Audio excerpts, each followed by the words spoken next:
Hasira ya Mungu imefunikwa na huruma yake. Inna lillahi wa inna ilaihi rajiun. Hivi ingekuwaje huruma ingefunikwa na hasira? Nasema hivyo nikiwa na sababu au nikiwa na maana. Kuna history nimeipata. Kuna mtu alikuwa anatembea na mke wa mtu.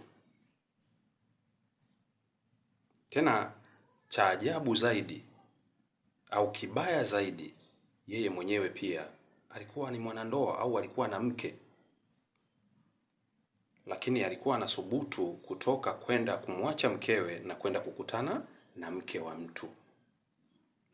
Mbaya zaidi, yeye alikuwa na mamlaka kuliko yule mume mwenye mke yule ambaye yeye anatembea naye.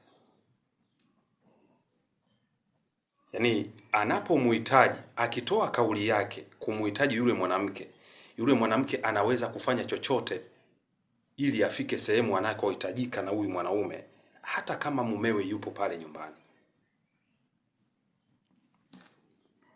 Hichi ni kisa ambacho kinaumiza sana. Hichi ni kisa ambacho kinasikitisha sana. Hichi ni kisa ambacho kimetokea na hivi vitu vinafanyika. Na mimi nimekuja kuzungumza hivi kwa sababu hata mimi linaniuma. Yaani nimeumia baada ya kupata hii story. Kwamba jamaa anaachwa nyumbani. Manake huyu mwanamke kama alikuwa na hamu ya tendo, alitakiwa atende na mumewe.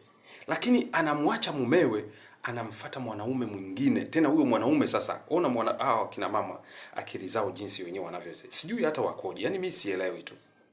Kwamba yule mwanaume ambaye yeye anakubali yeye amwache mumewe aende akadeti na yule mwanaume ana mkewe.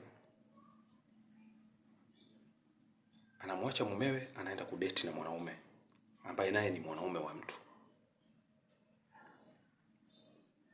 Inafikia wakati anakubali agombane na mumewe kiasi kwamba apate anachokitaka. Anapambana na mumewe ili awe huru. Na uhuru ule anauomba ili aweze kuwa na nafasi ya kuweza kwenda kukutana na yule mwanaume.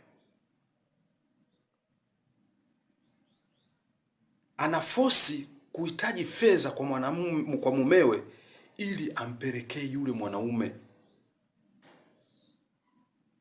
Inaumiza sana. Na ukiangalia huyu mwanaume kazi zake ni mjenzi tu.